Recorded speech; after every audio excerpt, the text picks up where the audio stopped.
एक बार एक 15 साल का भाई अपने पापा से कहता है, पापा पापा, दीदी के होने वाले सास और ससुर कल आ रहे हैं।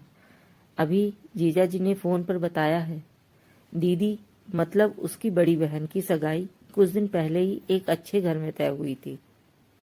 इधर दीनदयाल जी पहले से ही उदास बैठे हुए थे और वे धीरे से बोलते हैं, हाँ बेटा, उनका कल ही फोन आया था कि वो 1-2 दिन में दहेज की बात करने आ रहे हैं।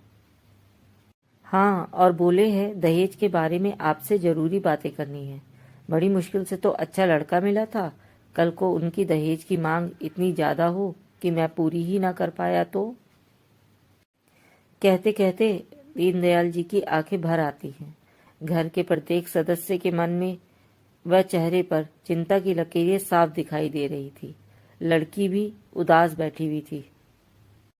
खैर, अगले दिन समधी और समधन आए। उनकी खूब आवभगत की गई। कुछ देर बैठने के बाद लड़के के पिता ने लड़की के पिता से कहा, दीनदयाल जी, अब काम की बात हो जाए। दीनदयाल जी की धड़कनें बढ़ जाती हैं।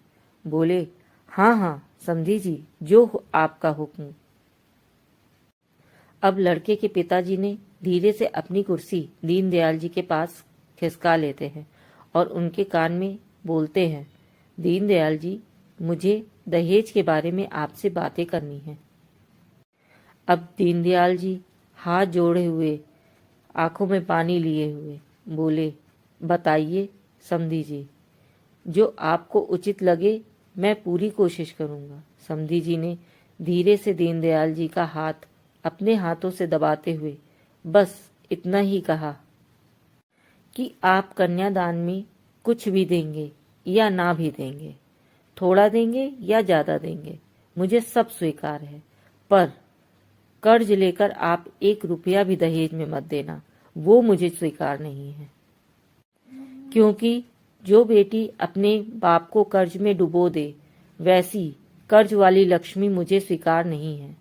मुझे बिना कर्ज वाली बहू ही चाहिए, जो मेरे यहाँ आकर मेरी संपत्ति को दोगुना कर दे। अब दीनदयाल जी समधी जी की बात सुनकर बिल्कुल हैरान हो जाते हैं और उनसे गले मिलकर बोले, समधी जी, ऐसा ही होगा। तो हमें इस कहानी से यह शिक्षा मिलती है कि ना हमें कर्ज वाली लक्ष्मी विदा करनी चाहिए और ना ही स्वीकार करनी चाहिए।